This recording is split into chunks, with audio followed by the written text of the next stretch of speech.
Have you ever poured on a canvas and it just did not work out? So you pour again and again, trying to save it, until suddenly that poor canvas is sagging, heavy, and the new paint is already threatening to crack.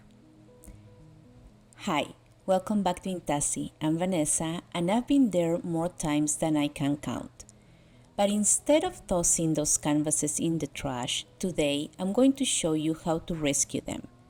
We're talking stretching, prepping, and completely transforming all stretcher canvases into fresh, sturdy surfaces ready for your next masterpiece. Let's give those poor stretchers a second chance and make your art supplies go further. All my materials will be listed in the description box. Step 1. Remove your old canvas. Use the tip of a heavy-duty staple remover to lift and wiggle out those staples. Some will come out easily and others may need a little extra persuasion. If one side is giving you too much trouble, simply switch sides.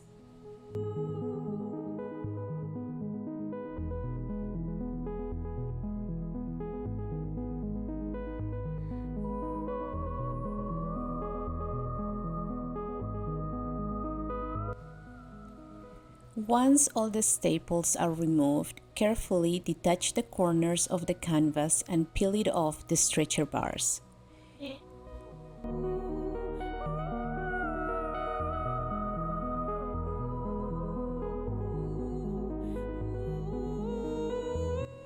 Now we can save those stretcher bars and move on. You can sand the stretcher if needed, but this one was a premium canvas with high quality wood, so I'm not sanding it down. And don't worry, I'm not discarding this old canvas just yet. Step 2. Let's talk about fabric. I like to use 10-ounce duck cotton canvas. I usually buy 5 to 6 yards at a time. I love a sturdy, thick, and smooth surface. For comparison, this high-quality Fredericks canvas, when raw, weighs only about 6 ounces. To cut the new canvas, I use my old painting as a template, especially for the corners. I always give myself some extra wiggle room by cutting the fabric at about an inch larger than the template. Then I follow the shape and trim it out.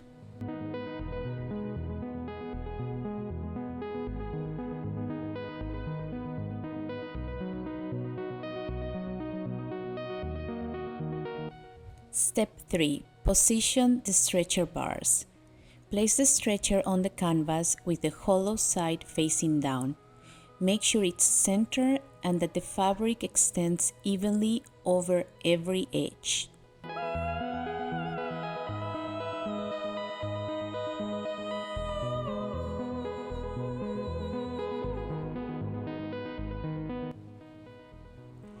Step 4. Staple and stretch. Secure the first side with a few staples. Then move to the opposite side, grab the fabric with the pliers and pull tight before stapling. This is where you start building that tension. I keep my staples about 1 to 1.5 inches apart for a nice clean hold.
Since I used the original canvas as my template, the corners are easy.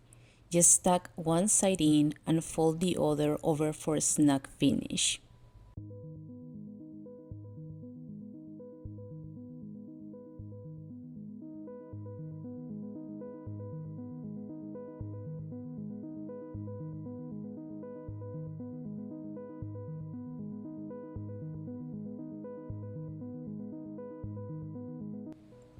Step 5.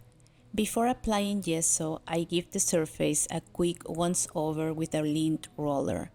Gesso is like glue. Anything on the canvas gets stuck there forever.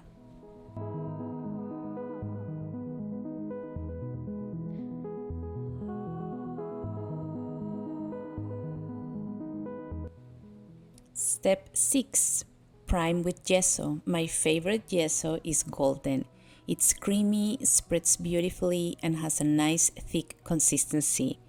A more budget-friendly option is Bleak Artist acrylic gesso, which also performs well. What I do not recommend from personal experience is Liquitex gesso.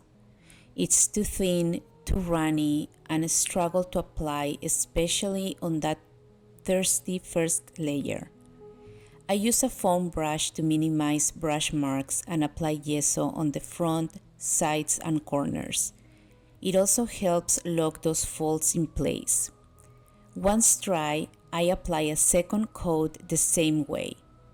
Gesso dries fairly quickly. Pro tip: I like to make multiple canvases at once. While one layer dries, I move on to the next canvas.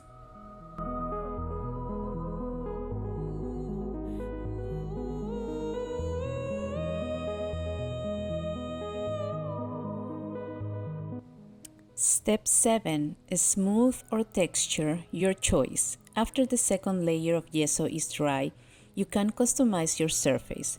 I wear a sanding mask and sand the canvas with 180 grit sandpaper for an ultra smooth finish, especially helpful for blending acrylics. Then I go in with my third layer of gesso using a paint pad.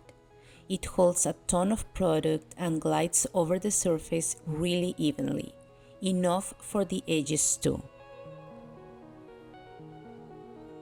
After this final layer dries, I give the canvas one last light sanding.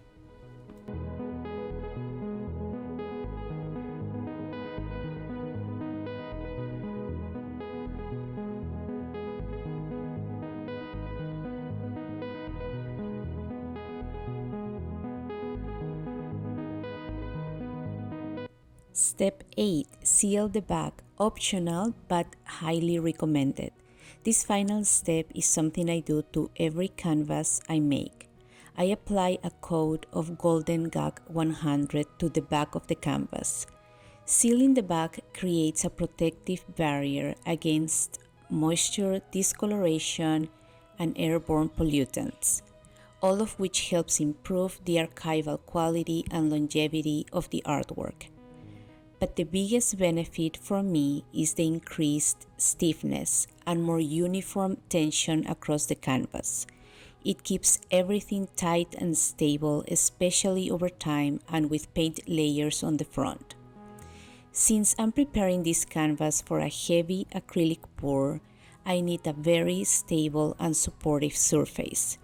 Adding Gag 100 to the back helps ensure the canvas can handle the weight of all those fluid layers without sagging and warping over time. You can thin Gag 100 with water if needed. Just keep it under 10% so it maintains its protective properties.